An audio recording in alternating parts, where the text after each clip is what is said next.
à tous, ravi de vous accueillir aujourd'hui pour ce printemps des études et pour vous parler de la puissance des études sur les réseaux sociaux. Je suis Guillaume David, je suis le fondateur et CEO de Medinvox. Et de mon côté, donc Clément Gandouin, responsable du pôle Insight, toute la partie méthodologie d'études et analyse des résultats et aussi le projet de manière globale. N'hésitez pas à nous dire si vous ne nous entendez pas très bien, on poussera un peu. Très bien. On va crier. Alors, en guise d'introduction, quelques mots sur Medinvox. Medinvox, du coup, c'est une société que j'ai créée il y a 5 ans, avec la mission de pouvoir permettre aux citoyens, aux consommateurs, de s'exprimer sur des sujets qui les concernent, qui les intéressent, à travers des études sur les réseaux sociaux, pour ensuite pouvoir fournir des insights hyper qualifiés aux organisations qui ont besoin de ces insights, donc des marques, des retailers, des acteurs de la ville. On a en effet commencé il y a 5 ans à travailler beaucoup avec les acteurs de la ville, donc des villes, des métropoles, des foncières, des promoteurs, qui étaient intéressés par notre hyper ciblage géographique. Et depuis 2 ans, on a ouvert notre marché, entre guillemets. On a identifié que le besoin aussi de renouveler les méthodologies de recueil de répondants était attendu. Et depuis 2 ans, on travaille beaucoup maintenant sur les sujets d'études marketing, conso et d'opinion. Ce qui caractérise les études sur les réseaux sociaux, c'est la capacité de pouvoir cibler de manière extrêmement précise des cœurs de cible, tout en conservant des tailles d'échantillons suffisamment robustes pour poser des analyses. Et puis, ça permet également de renforcer la représentativité naturelle des échantillons, pas uniquement la représentativité statistique, puisque de fait, vous allez le voir, on s'adresse à un panel, entre guillemets, ou un vivier de répondants en termes de taille qui n'a rien à voir avec les méthodes classiques. Donc on est une équipe de plus de 15 personnes, répartie entre le traffic management, la data, l'insight, la tech également, puisqu'on a développé une technologie pour cela.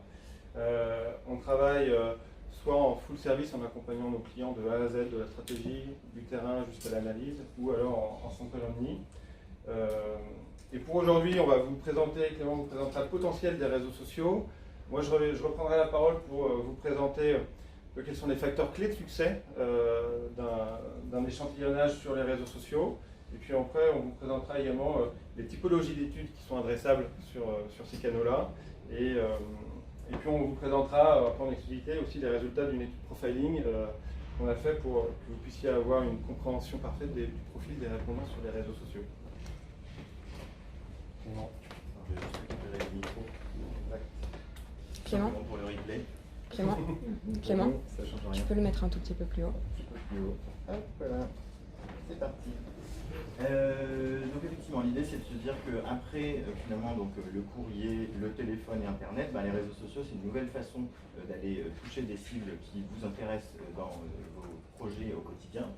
Et c'est vraiment une mine d'or puisque en France donc on a plus de 50 millions d'utilisateurs actifs sur les réseaux sociaux, donc c'est quand même 3/4 de la population française. Et puis dans le monde, on arrive à 4,2 milliards de personnes donc, connectées sur les réseaux. Donc c'est tout simple, c'est la moitié du globe. Donc on a vraiment un panel vraiment très très large à notre disposition.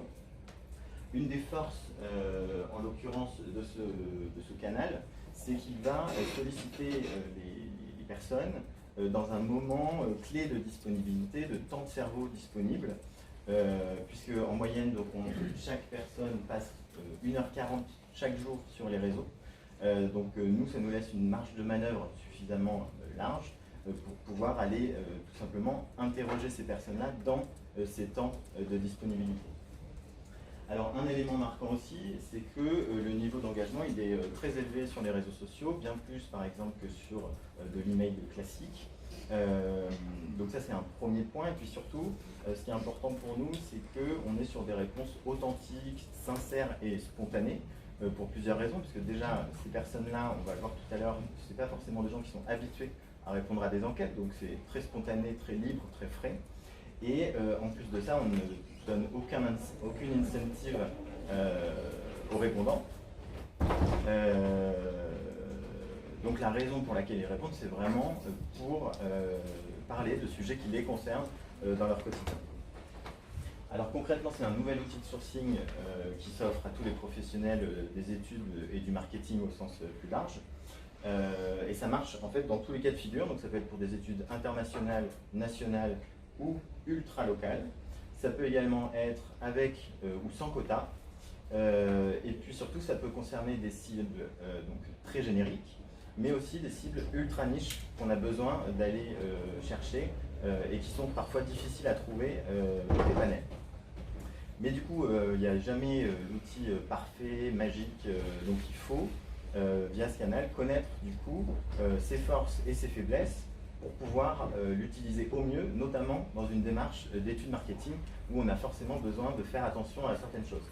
Donc, sachant que nous, effectivement, le point clé qui nous tient à cœur, c'est de garantir la représentativité des résultats et la robustesse des analyses pour être sûr d'avoir des études tout aussi quali qu'on peut les avoir au quotidien, dans nos habitudes actuelles.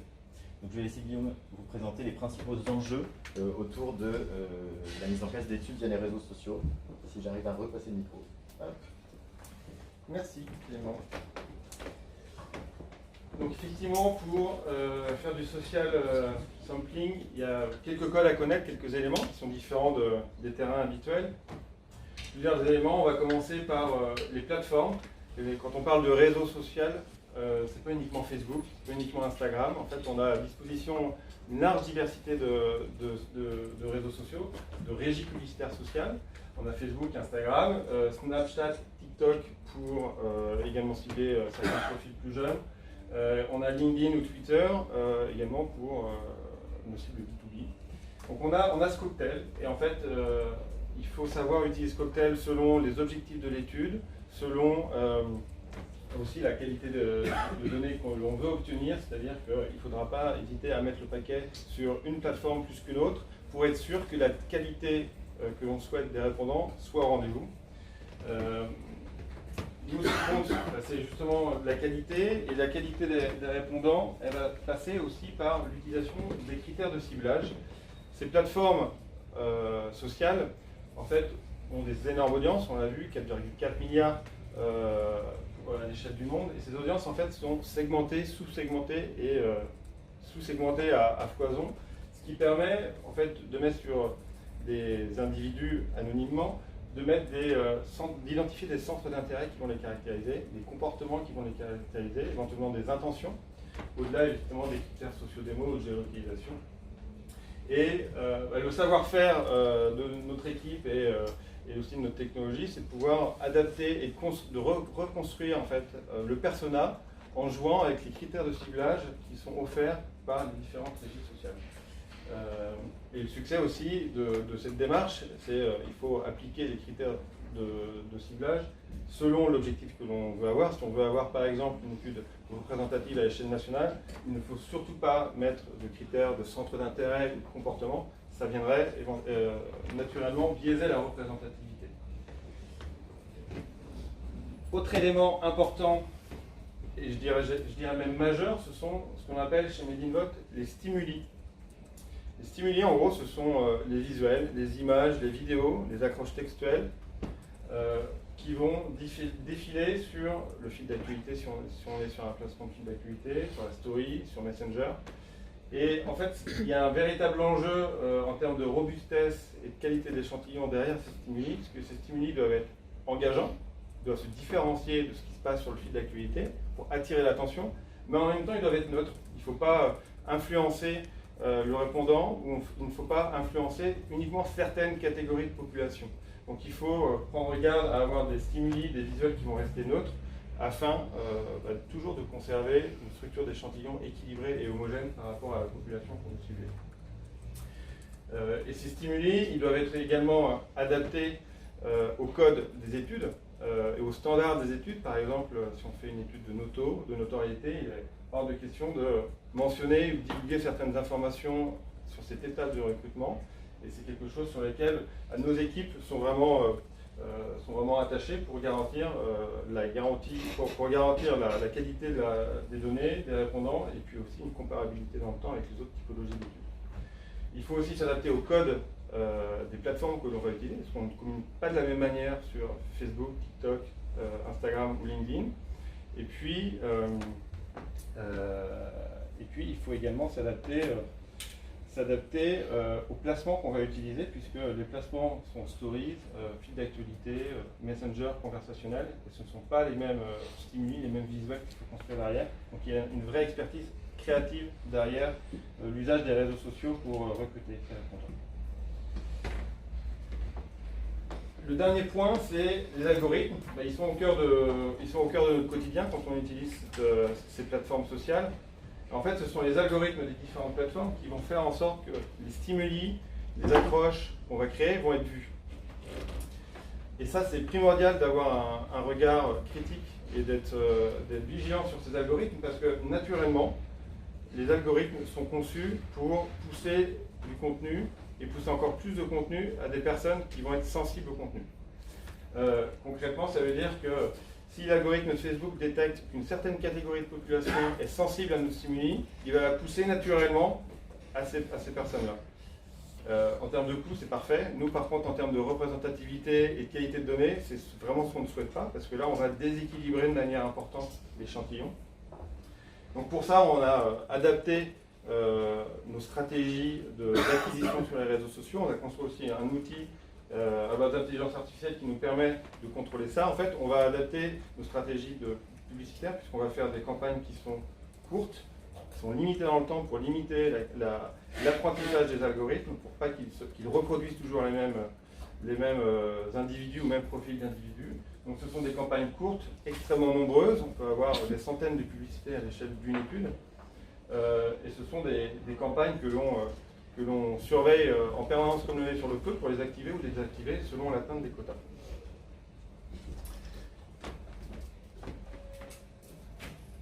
Et en fait, le social sampling, c'est un peu le résultat, c'est un savant équilibre entre une expertise humaine qui repose sur le traffic manager, mais également un outil, une intelligence qui va nous permettre, au vu des volumes de publicité qu'on fait, de pouvoir garantir la qualité des données.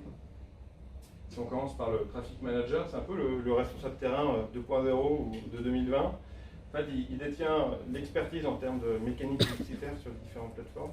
Il fait la veille. Il a un profil créatif pour gérer et créer des stimuli. Et il a besoin d'être aidé du coup par cet outil d'automatisation qu'on a développé au bout de 5 ans et qui va assurer une aide précieuse grâce à l'intelligence artificielle. Nous, c'est un outil du coup qu'on a développé en interne. C'est un outil unique sur le marché, dont on est propriétaire, qui s'appelle Made in 360. Et en fait, il permet, grâce à l'intelligence artificielle, notamment d'optimiser la diffusion et la maîtrise surtout des algorithmes. C'est-à-dire que dès que l'outil détecte qu'un quota est atteint, par exemple, il va couper la campagne la campagne publicitaire qui était chargée de recruter la cible liée à ce quota.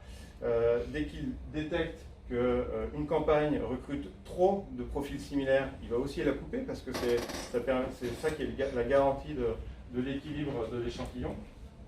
Et puis, il nous permet aussi, je le disais, on a énormément de volume, on a plusieurs centaines de publicités pour une campagne, on A/B test en permanence, donc on compare ce qui marche, ce qui ne marche pas, on fait du reporting. Donc c'est vraiment une intelligence qui est essentielle pour aider le traffic manager à suivre ses quotas et à assurer de la donnée de qualité.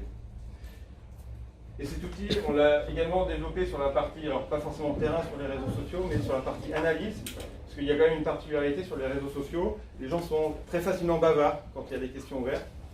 Ils s'expriment de manière très longue, on a souvent 5-10 lignes de réponse à des questions ouvertes, et en fait, l'humain, quand on a de tels volumes, n'est pas le plus efficace, donc on a développé nos propres algorithmes d'analyse sémantique sur la base de traitement naturel de langage et de traitement naturel d'expression, ce qui nous permet, avec des algorithmes supervisés, de faire de l'analyse de sentiments poussés, qui sont après utilisés par les équipes d'Insight, mais également sur la base d'algorithmes non supervisés, de faire de l'extraction de concepts, qui vient vraiment nous permettre d'exploiter entièrement toute cette pépite qu'on a à travers les verbatims, et c'est un soutien assez fort pour Clément et l'équipe Insight. Enfin, pour conclure, chez Made in Vote, on a donc cette triple expertise qui repose sur le traffic management, la data management et l'insight. Donc l'insight, Clément est là pour la présenter. La data, c'est Adrien qui est responsable des opérations chez nous et Et sur le traffic management, c'est Amélie, qui est traffic manager expérimenté. Et en fait, la combinaison de ces trois expertises nous permet d'assurer notre mission, c'est-à-dire accompagner nos clients, assurer une posture conseil pour que vos études sur mesure puissent être bien réalisées.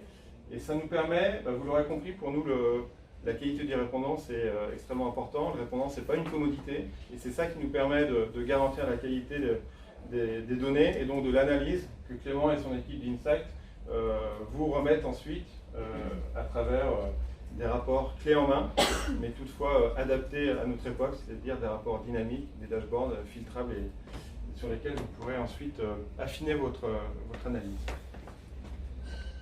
Finalement, si tu veux, je te laisse la main.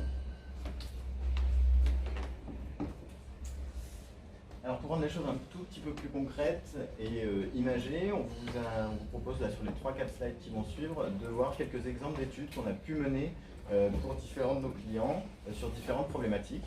Donc pour commencer, je vous propose deux sujets qui traitent d'études qui ont été réalisées à une échelle vraiment très locale et donc avec l'utilisation de la géolocalisation des réseaux sociaux. Donc la première, c'était par exemple Saint-Quentin-en-Yvelines, pour qui on a été interrogé des personnes habitant dans chacune des communes de l'agglomération pour essayer de mieux comprendre avec eux quels étaient les impacts qu'ont pu avoir le passage au télétravail dans toutes les habitudes du quotidien et donc tout ce que ça pouvait changer finalement en termes d'offres proposées par la ville, de services et d'infrastructures également. Donc ça leur a permis vraiment de mieux comprendre leur population pour mieux adapter leurs services. Si on prend l'exemple de Lidl, maintenant, l'idée, c'était d'aller chercher vraiment des clients donc, fidèles, mais également infidèles, donc des gens qui sont des clients passés, qui ne vont plus dans certains points de vente. Donc on s'est focalisé sur 6 points de vente différents, où on voyait que dans les chiffres, il y avait des petites sous-performances. Et on a été, du coup, interroger ces clients passés et actuels pour essayer de comprendre, du coup, quelles étaient leurs expériences utilisateurs dans ce magasin, leur parcours, et puis comprendre quels sont les irritants, mais aussi les facteurs d'infidélité du coup qui font fuir les clients ou en tout cas réduire leur venue en magasin. Ensuite, deux autres projets qui là du coup sont à l'opposé, donc des cibles extrêmement larges. Ces deux projets ont été réalisés notamment pour être repris en relation presse, donc sur des études nationales représentatives. La première donc pour AssureOne, qui est un assureur qui travaille beaucoup en marque blanche, mais avec beaucoup d'assureurs très connus. Là, l'objectif, c'était d'aller interroger des possesseurs de chats et chiens, sujet passionnant, donc pour bien comprendre en fait déjà leur attitude vis-à-vis de leur animal de compagnie, et puis au-delà de ça, le niveau de connaissance et d'attrait du coup des différentes offres d'assurance destinées aux animaux de compagnie.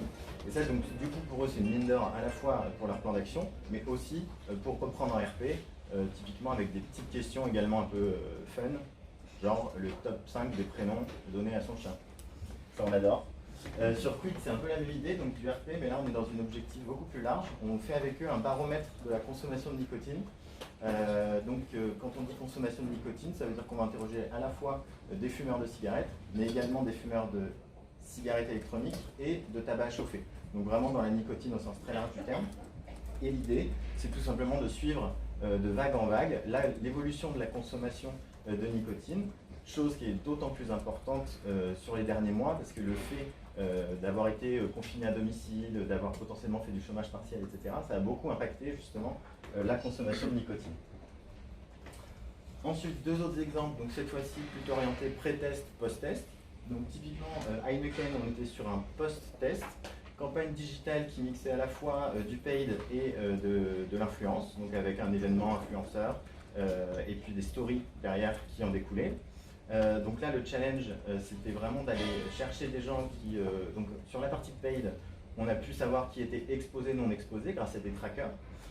Donc là, sur cette partie, entre guillemets, les réseaux sociaux nous offrent vraiment un moyen très frontal de savoir qui est exposé, qui ne l'a pas été.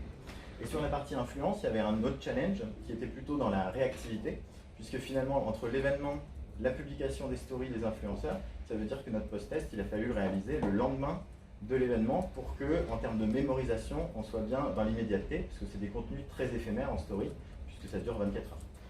Donc, beau challenge.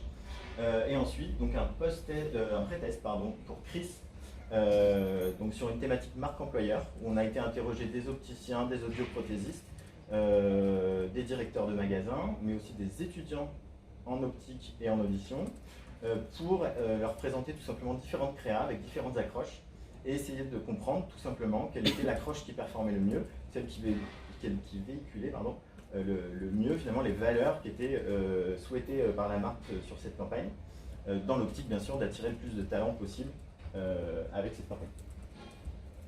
Et enfin, deux derniers exemples, plutôt orientés marketing, roadmap, produit. Tout d'abord Match en Direct, avec qui on a fait une étude très large sur les personnes qui suivent... Je reprends mon souffle en même temps. Les personnes qui suivent les résultats sportifs via Internet, en live. Donc c'est-à-dire pas via la télé, mais via le scoring de match.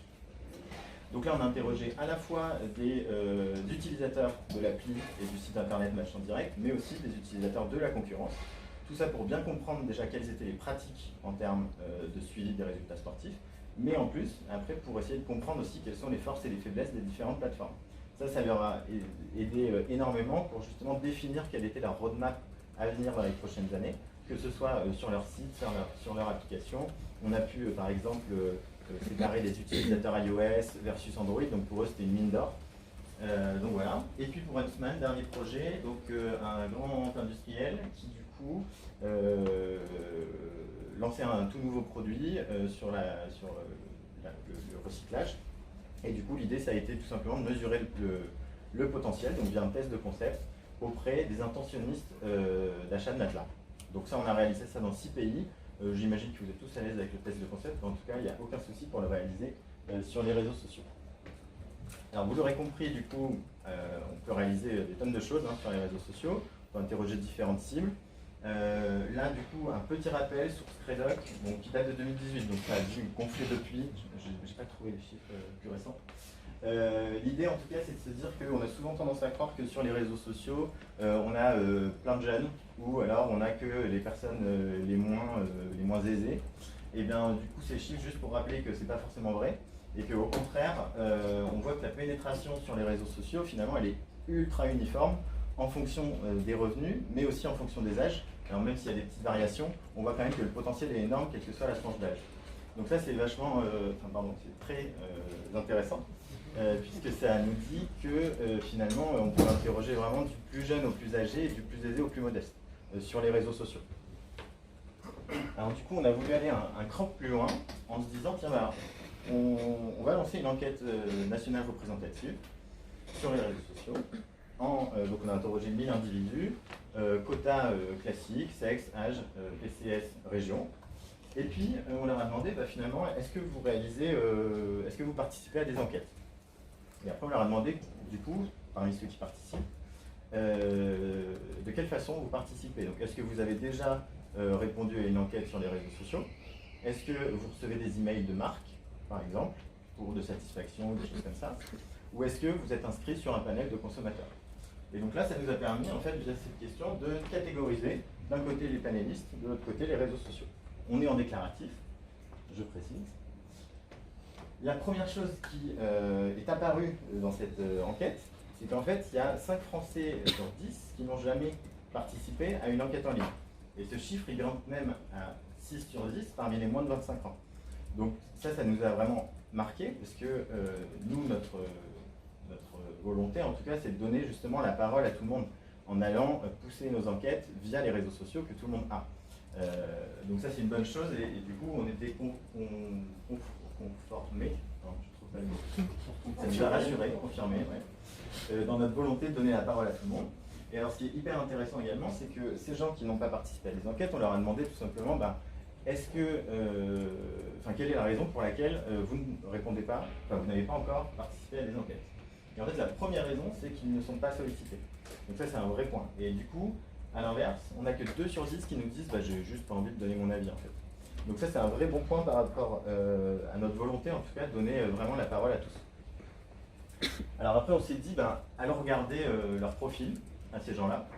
Donc vous avez la barre noire du milieu qui représente le NATREP, et puis, envers les écarts sur les réseaux sociaux, et en violet les écarts sur les panélistes. Donc premier point, si on regarde le sexe, c'est qu'on voit que finalement, entre le NatRep, les réseaux sociaux et les panels, c'est strictement identique, zéro différence significative. On peut se dire que c'est naturellement représentatif en termes d'hommes-femmes. Si on regarde sur la CSP, on voit qu'il y a quelques écarts, ça reste plutôt pas mal. Et on voit surtout que le réseau social est en fait moins d'écart, donc on est à -2 plus 3, versus les panels, où du coup on a un écart un tout petit peu plus marqué, mais qui reste raisonnable. Et par contre, effectivement, sur l'âge, on voit que là, le gap se tord beaucoup plus, où les réseaux sociaux, donc en vert, sont quand même très proches du NatRep de façon purement naturelle. Là où sur les panels, on le sait, de toute façon, il y a davantage de difficultés à aller toucher les moins de 25, et donc on a une part beaucoup plus importante des 35-54. Donc ça, l'idée, c'est pas du tout de se dire qui est le meilleur entre panels et réseaux sociaux, c'est juste de se dire que nous, ça nous rassure de se dire que nos réseaux sociaux, ils sont naturellement représentatifs de la population nationale. Donc ça casse entre guillemets un stéréotype ou une croyance qu'on a qui est les réseaux sociaux, c'est des gens étranges. Alors du coup, on a creusé le point en se disant finalement, comment ils se décrivent ces gens-là. Donc encore une fois, on a comparé réseaux sociaux et panels, et puis on leur a proposé tout un tas de qualificatifs. Ce qui est hyper intéressant et hyper marquant, c'est qu'en fait les scores sont strictement identiques sur l'entièreté des éléments. Ils nous disent on est bienveillant, déterminé, organisé. Même sur des sujets politico-sensibles du type est-ce que je me considère plutôt comme progressiste ou conservateur, on voit que c'est équivalent. Et sur la méfiance envers les médias et le gouvernement, on voit que là aussi c'est équivalent. Donc ça aussi, ça nous rassure, ça veut dire que ce n'est pas des gens qui ont des atypismes particuliers, donc ça c'est rassurant. Et finalement, la seule différence qu'on observe qui est significative, elle est sur l'extraversion. Et en fait, cette extraversion, pourquoi elle est plus marquée sur les réseaux sociaux? C'est juste, tout simplement parce qu'on l'a dit tout à l'heure, il y a moins de jeunes sur les panels, donc forcément, c'est les jeunes qui vont driver l'extraversion, donc sur les panels, on est plus bas. Donc finalement, c'est juste une question d'âge qui vient mettre cette petite nuance. Dernière étape des questions qu'on a pu leur poser, c'est qu'on leur a demandé quels étaient leurs centres d'intérêt. Pourquoi c'est important pour nous les centres d'intérêt? Parce que, évidemment, comme on ne donne aucune incentive aux participants, on veut s'assurer que, entre guillemets, tous les sujets les intéressent, ou en tout cas autant que sur les enquêtes plus traditionnelles. Et donc là, super intéressant également, pas de différence significative, donc ça veut dire que sur la santé, bien-être, séries, films, art, culture, politique, sport, brico-jardin, shopping, patrimoine, sur tous les sujets, on est équivalent finalement entre panélistes et répondants réseaux sociaux. Super nouvelle. Et finalement, les deux différences qu'on retrouve sont encore une fois expliquées par les âges. On va retrouver davantage de personnes plus âgées sur les panels, donc du coup le voyage va être un peu plus marqué. Et à l'inverse, ça va être l'écologie qui va être un petit peu boostée sur les réseaux sociaux parce qu'on a une population du coup un peu plus jeune. Donc super intéressant. Du coup, je reprends mon souffle. Si on résume un tout petit peu tout ce qu'on vient de se dire, parce qu'il y a eu pas mal d'infos, l'idée c'est de se dire que les réseaux sociaux, donc c'est un canal qui est parfait pour laisser la chance aux gens de s'exprimer, qui n'ont pas forcément l'habitude, de façon spontanée, sincère et authentique, puisque pas de récompense et ils s'expriment sur des sujets qui les concernent réellement. Des répondants, du coup, on vient de le voir, comme vous et nous, sans biais, sans atypisme, sans particularité aucune. Et puis, surtout, on l'a vu aussi via tous les exemples que je vous ai présentés, on peut parler de tout type de sujets, on peut traiter tout type de problématiques, et en plus sur tout type de cible. Donc du plus large au plus restreint. Donc voilà, c'est ce que je dis, ultra niche ça marche aussi. Et bien sûr, ça nous permet surtout sur les sites de niche d'aller chercher un échantillon qui reste robuste. Là où sur les panels, on arrive souvent sur des bases faibles ou alors une incidence qui est beaucoup trop basse pour que même l'Institut veuille s'engager là-dedans.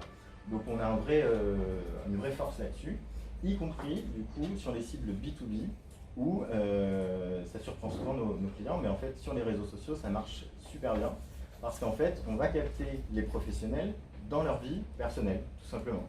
Donc quand on est sur du B2B, souvent on voit que les pics de réponse ils sont à 21h, genre on arrive, on finit sa journée, et là moi j'ai beau travailler en banque toute la journée, le soir, clac, j'ai du temps, je réponds, parce que c'est mon métier et on me sollicite encore une fois pas, donc je suis content de m'exprimer. étais opticien, c'était pas sur LinkedIn alors? Non, c'est sur Facebook et Instagram, je crois, pour les opticiens. Tout à fait. Et en fait, on est aussi sur LinkedIn quand on fait des cibles B2B, mais en fait, on se rend compte que c'est pas LinkedIn qui va nous rapporter le plus de performance. Donc c'est là où c'est intéressant justement d'expérience, et puis on apprend encore à chaque jour sur des nouvelles cibles, comment mieux les avoir. Sachant que comme l'a dit Guillaume tout à l'heure, l'idée c'est vraiment de faire de l'A/B test sur chaque projet. Donc en fait, le fait de suivre plusieurs visuels, la performance de ces visuels, la performance des stratégies, en fait tous les jours le traffic manager adapte sa stratégie en fonction des performances des campagnes.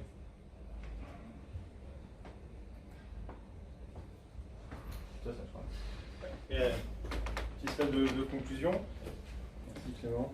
Petit slide de conclusion où on présente un petit peu le panorama des clients avec qui on a pu travailler. Donc à gauche, dans le rond bleu, on retrouve les acteurs historiques, la verticale historique de Made in Bot, donc les acteurs de la ville, donc les promoteurs des villes, des foncières, dans le cercle jaune des villes aussi. Et puis depuis donc 2-3 ans, des marques qui nous font confiance, donc ce sont des marques qui font le quotidien de tout le monde, et on est également utilisé par des professionnels des études, donc des instituts, des cabinets de conseil qui font appel à notre technologie et à notre expertise pour renouveler un peu leur panel. On arrive à la fin, au moment des questions-réponses. On a 10-15 minutes devant nous. Est-ce que je peux vous faire réagir? Est-ce que vous avez des questions par rapport à ce qu'on vient de vous présenter? Est-ce qu'il vous arrive de faire des études dans lesquelles il y a complémentarité entre études sur panel classique, entre guillemets, et puis sourcing à travers les réseaux sociaux? Ouais. Oui, tout à fait, ça nous arrive. Alors, quand comment dire, quand un client vient nous voir et qu'on lui offre une solution d'étude, qu'on lui donne une solution d'étude, on ne va pas forcément avoir besoin d'aller chercher sur des panels plus traditionnels. Par contre, quand on travaille avec des instituts, là, il peut arriver qu'en fait le terrain soit très large, avec une tonne de cibles, que l'institut en prenne une partie via des panels traditionnels et que nous, il fasse appel à nous sur une cible précise qui vient complémenter. Donc ça, c'est tout à fait possible. La seule mini contrainte dans cette façon de faire, c'est que du coup, on a un questionnaire unique. En gros, l'Institut nous communique son questionnaire ultra responsive. On peut le faire pas avec des questions à rallonge et on fait des choses très simples. Quitte d'ailleurs à le séparer en 2 questions. Enfin, on essaye de ne pas tout mettre. Donc, si on a des batteries de thème, on va essayer de faire en 2 batteries. On essaye aussi beaucoup au sein des questionnaires de varier les modalités de réponse. Donc, par exemple, on va mettre des notes sur 5 avec des étoiles. On va mettre des curseurs sur 10. On va mettre des NPS colorés. On va mettre des échelles, certainement, probablement. Et en fait, le fait de mixer tout ça, ça évite l'ennui du répondant. Et pour nous, c'est hyper important, en fait, quand on construit un questionnaire, on est vraiment dans l'équilibre entre, donc c'est client-centric, que toutes les réponses à la problématique soient incluses dans le questionnaire, bien évidemment, mais en même temps, user-centric à fond, parce qu'on ne rémunère pas les gens. Donc en fait, s'ils vivent une expérience de réponse bancale, ils n'iront jamais au bout du questionnaire. Et donc c'est là où, quand on travaille avec les instituts et qu'on ne prend pas à notre charge le scripting du questionnaire, et ben du coup ça peut être un petit peu plus compliqué sur certains projets, mais du coup on est beaucoup dans le dialogue avec les instituts pour justement essayer de les faire évoluer vers des questionnaires plus simples et plus compréhensibles. Mais la plupart du temps ça marche super bien, et au contraire ils sont vachement preneurs parce que nous on a beaucoup d'expérience dans ces questionnaires simples, ludiques, efficaces. Donc du coup, c'est un échange où on progresse tous ensemble. Alors, d'ailleurs, je précise juste un truc. Donc je parle de questionnaires simples, ludiques, efficaces. Ça ne veut pas du tout dire qu'on ne peut pas faire des questionnaires riches et longs. Ça veut juste dire que donc on peut aller, par exemple, jusqu'à 15 minutes de questionnaire, il n'y a aucun problème, à partir du moment où le sujet est concernant, que le questionnaire est bien fait, et qu'on ne pose pas des questions alambiquées. Voilà. C'est important de le préciser parce qu'on a souvent tendance à croire que sur les réseaux sociaux, c'est 3 minutes et pas plus. Et autre point, on peut, sur la manière de compléter l'échantillon, certains clients aussi nous demandent d'exploiter leur base de données clients, sur lequel ils ont déjà posé une analyse, ou même parfois ils nous demandent aussi de poser nous-mêmes l'analyse sur leur base de données clients. Et et ce qui nous permet en gros d'intégrer les données comportementales qui proviennent de la base de données aux réponses qu'on va obtenir ensuite via les enquêtes. Mais alors c'est un emailing dans ce cas-là. Et du coup, on conteste avec un emailing sur la base de données clients.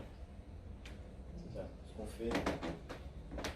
qu'on peut faire là, du coup, effectivement, dans ce cas de figure, c'est tout simplement envoyer un mail de la part du client auprès de sa base membre ou client, via le questionnaire qu'on aura scripté, donc avec toutes les bonnes pratiques de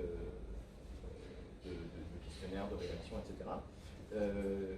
Du coup, ça va nous permettre de lier tout simplement les réponses à l'enquête et les comportements disponibles en base de données.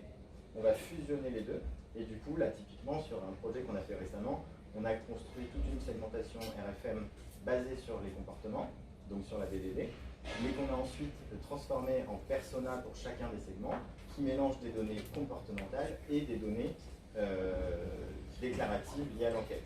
Ça, c'est du coup, ça apporte plein d'autres informations qu'on n'a pas dans les données comportementales, comme par exemple l'âge, le sexe, toutes les données sociodémographiques sont quand même très pauvres dans les bases de données, très peu renseignées, donc là, c'est génial. Et puis au-delà de ça, tout un tas d'éléments, notamment par rapport à, par exemple, tout ce qui est lié aux achats à la concurrence. Parce que dans la BDD, par définition, on a les informations qui traitent du client qu'on étudie, mais pas des comportements chez la concurrence. Et ça, c'est une mine d'or parce que du coup, on comprend que tel segment ne va peut-être pas acheter autant que l'autre parce qu'en fait, il aime bien les promos proposés par le concurrent. Donc, il jongle en fonction des promotions, par exemple. Alors que l'autre, il est hyper fidèle, il ne va jamais à la concurrence, etc., etc. Donc, cette hybridation des données aussi est très importante et très intéressante, sachant que souvent, on complète ensuite avec des données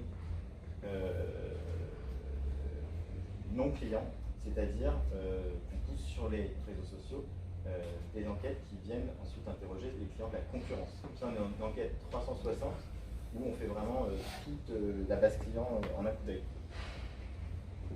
J'ai été clair. Je me suis peut-être perdu. Non, c'est parfait. Oui.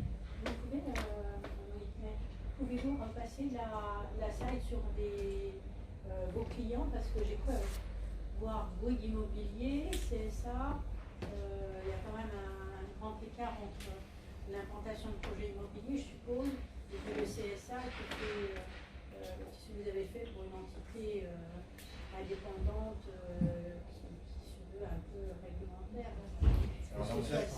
C'est ça, c'est pas le CSA audiovisuel, c'est le CSA. Donc vous n'avez pas, actuellement, vous n'avez pas travaillé par exemple pour l'ARCEP. J'ai écouté lors de la Rodière avant-hier qui justement envisage de faire des études pour bâtir des baromètres, pour suivre très rapidement, en quelques semaines, l'évolution de la satisfaction des clients concernant le haut débit, concernant le plan. Ah oui. C'est pas un sujet sur lequel on va encore travailler. Pas avec ce CSA alors. D'accord, entendu. Oui, effectivement, on fait toute une diversité de projets pour tout plein d'acteurs. Alors, ce qui finalement est normal pour un institut, il faut qu'on s'adapte.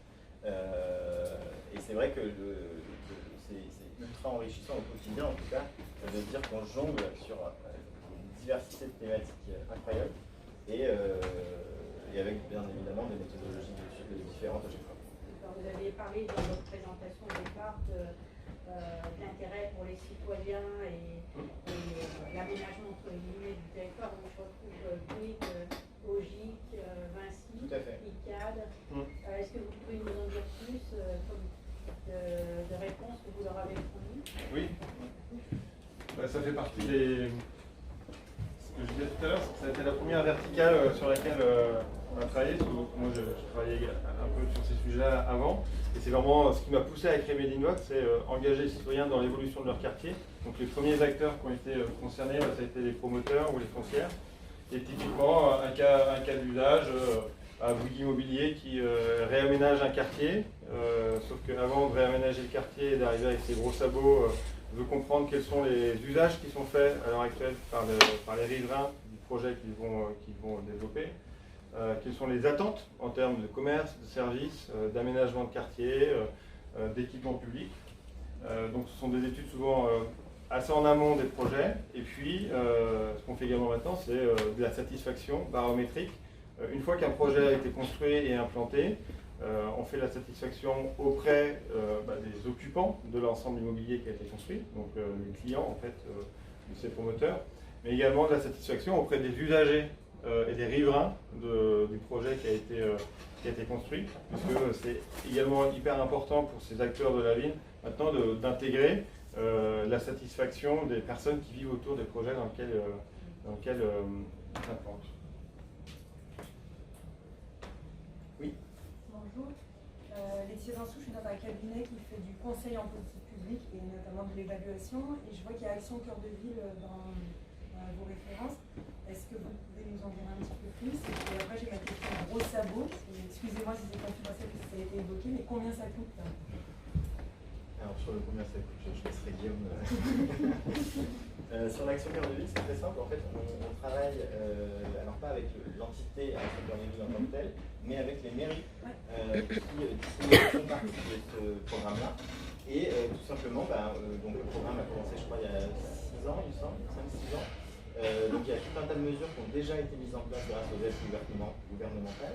Et donc l'idée, c'est tout simplement de mesurer si les personnes, les usagers, les habitants, etc., voient ces améliorations, perçoivent qu'il y a eu des investissements qui ont été réalisés, une redynamisation du centre-ville grâce à cette politique publique. Donc pour eux, c'est vraiment mesurer l'évolution des perceptions des usagers par rapport à tous ces investissements, pour être sûr quand même que ça sert et c'est perçu. Et puis ensuite, une fois qu'on a fait la première mesure, on vient tout simplement tous les ans remesurer pour voir ensuite comment ça évolue dans le temps. Et donc c'est un peu la même chose finalement que quand on parle d'un quartier, c'est que ça met plusieurs années à se construire. Donc l'idée de le faire en baromètre, c'est tout simplement de comprendre si l'évolution des budgets suit et la perception des usagers est en ligne finalement. Et en plus, ça permet d'ajuster, parce que forcément, qui dit changement dit travaux, donc il y a aussi besoin d'exprimer pour les usagers, justement, ça je suis pas d'accord, donc ils peuvent réajuster en plus les infrastructures, des choses qui ont changé, ils peuvent revenir un petit peu en arrière sur certaines choses, etc. Et alors sur le budget. Ah oui, la question gros sabot. Je vais peut-être prendre mes sabots de Normand parce que en fait il n'y a pas de prix catalogue. En fait, il y a plusieurs variables qui viennent impacter le coût. Donc déjà si vous êtes vous choisissez l'offre full service, donc accompagnement, stratégie du questionnaire, du scripting et l'analyse, ou si vous êtes uniquement en recrutement de répondants. Et puis sur le recrutement de répondants, en fait, après on fonctionne au prix au répondant, et le prix au répondant il est défini par la difficulté à recruter cette cible, donc ça va être son profil. Est-ce qu'on est sur une cible nationale représentative, a priori c'est moins cher, ou est-ce qu'on est sur une cible B2C qui cumule tous les critères, par exemple personne qui vit 1 kilomètre autour du Palais Brognard et qui va dans un restaurant mexicain, ça sera beaucoup plus cher. Ça sera possible, mais ça sera plus cher, tout comme des sites B2B qui sont également un petit peu plus chers.